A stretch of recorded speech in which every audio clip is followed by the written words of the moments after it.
Hi there. In this quick video, I will share with you a quick summary of the book Personal MBA by George Kaufman. This is an amazing book for anybody who wants to grasp the concepts taught in an MBA but doesn't want to do the MBA. Funnily, if one were to apply the principles taught in this book, one might not even do the MBA. And this was the premise with which Josh started writing the book. Actually, he didn't even start writing the book. He was writing blogs and his thoughts on whatever knowledge he was collecting while he was working with Procter and Gamble. And he thought at some point it might be useful for some research project or some students who might be interested. But life has funny plans, and at one point, Seth Godin, the famous author, came across his work and shared it in his feed. And lo and behold, Josh Kaufman's amateur website got completely flooded. He had hundreds and thousands of requests. And at that point in time, he thought maybe he's onto something. This was a long time ago, right? More than 20 years ago. And this project then converted into a full-time book.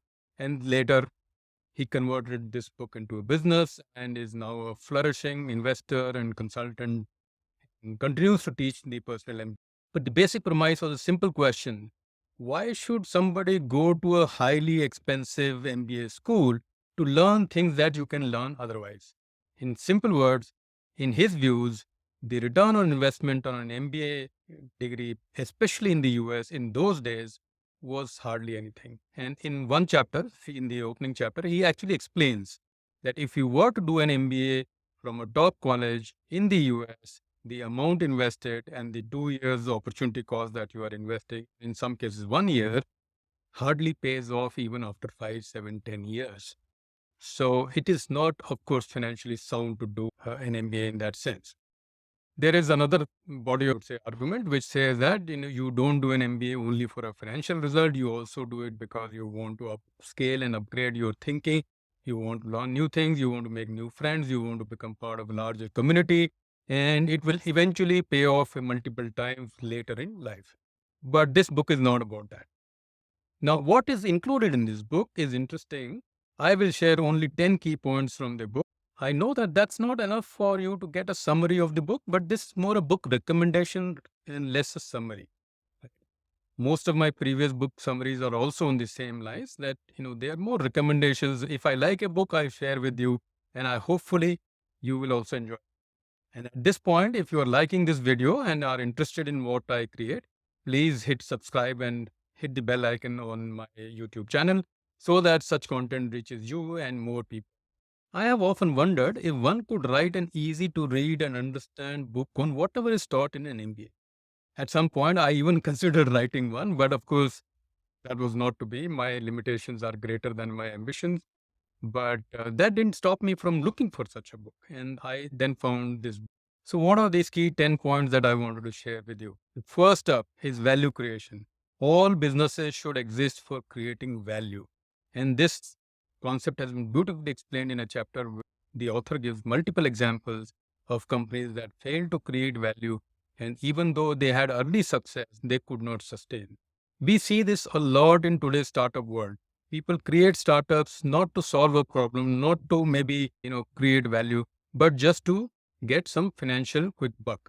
And these startups don't do well eventually, right? They may do well in the short term, but eventually they don't create a company. So lesson number one, create value. Lesson number two, marketing. Marketing is not the same as advertising. Marketing is about creating a need and desire or understanding the inherent needs and desires of your potential customers and then create products that could satisfy those needs and desires, particularly knowing your target market and creating products and services. Third, sales. So sales is the process of helping your customers making a buying decision. So marketing will pull them to the table and sales will close the deal with the customer. The table is of course metaphor. The potential customer or writing to you or your advertising reaching them and then they respond and so on, right? So marketing creates the desire, then the sales process closes the desire. Understanding your customers' need and helping them with your product and services in a manner in which it will create a lasting impact is important for sales. Please don't look for quick bucks, because today you will be able to sell, but you will not get a repeat sale. Lesson 4.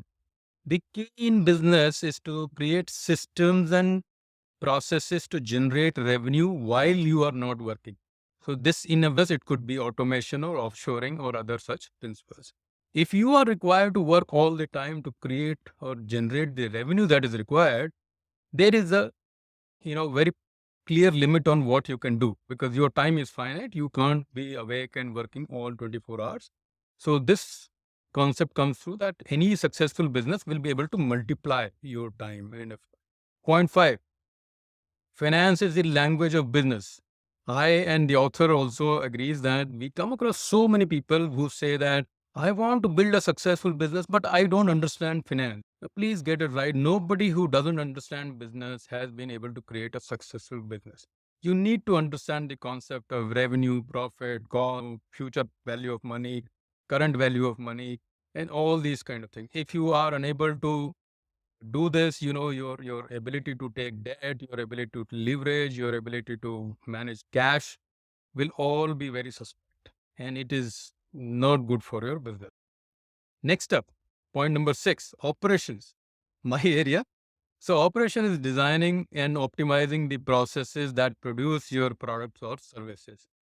Focusing on efficiency and quality is extremely important here. Marketing and sales and advertising could create the need, bring the customer, make the sale, but eventually operations will have to supply or produce the goods and service. This is where you save money. This is where you become efficient. This is where you make it predictable. This is where you make it boring and ensure that whatever orders came in are supplied in the promised timeline at the promised quality as well.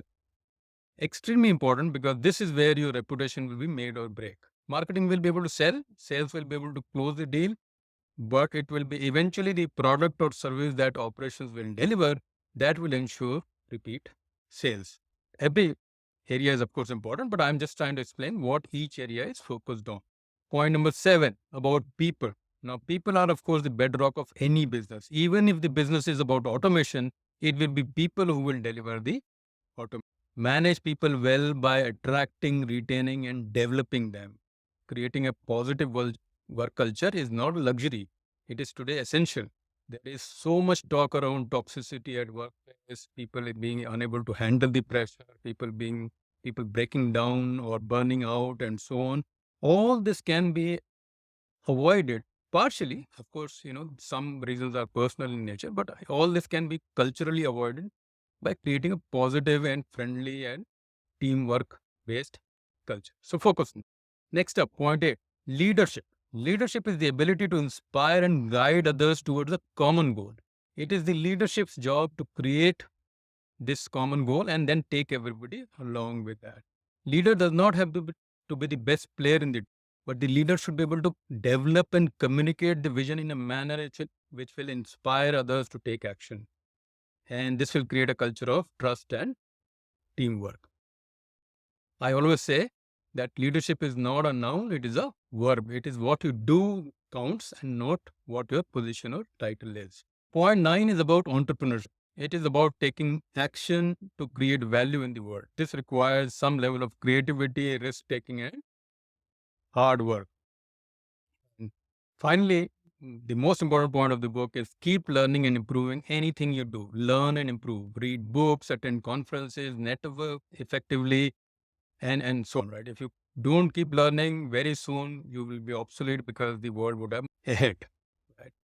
Now, in summary, this book is an awesome read for anybody who wants to understand the concepts taught in an MBA, and particularly in today's day and age, startups are quick and fast, and they don't have the time for formal education most of the time, or their employees don't have the time for formal education. I would strongly recommend that this book be taught to the youngsters in such startups or entrepreneurial ventures, so that they get the basics of doing a bit. Too much emphasis sometimes is on growth. Too much emphasis is on maybe hiring first, but not hiring right. So on. Many of these things can be corrected if one had the basics right. Now, many startup founders have the basics right because they have probably worked in larger organizations where these principles are taught or valued or lived, but their team members may not have done so. So they owe it to their team members to be able to do this. That would be my advice. So this book is very much for people who want to understand the concepts of business or managing a business without attending an MBA. B, for any startup teams where they don't have the time to maybe have a formal education around management, but still need those concepts. And thirdly, for anybody who's interested in reading like me and wants a good refresher on what was taught in an MBA. This was my summary or book recommendation on The Personal MBA by Josh Kaufman. Extremely well written and well researched. It is not a new book, but still very, very relevant. And if you want more such summaries and recommendations, please do subscribe to this channel. And if you are on LinkedIn, follow me on LinkedIn, because every Monday I am able to share one such book review and recommendation. So till the next book, see you.